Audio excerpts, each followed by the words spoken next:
কবিতা ভালোবাসি তোমায়, লিখেছেন রাবিয়া সুলতানা তুর্কি।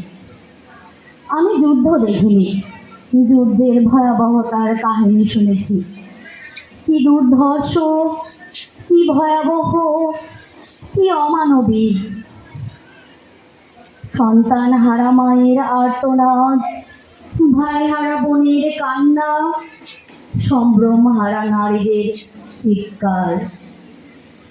কি করুণ, কি পাশবিক, কি অমানবিক।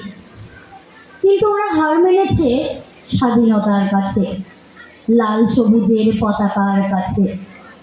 আমি যুদ্ধ দেখিনি, হ্যাঁ আমি যুদ্ধ দেখিনি।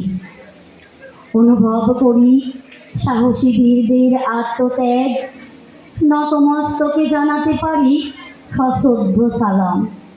আর গর্বে বুক ফুলিয়ে বলতে পারি, আমার সোনার বাংলা, আমি তোমায় ভালোবাসি। আমার সোনার বাংলা, আমি তোমায় ভালোবাসি। ধন্যবাদ।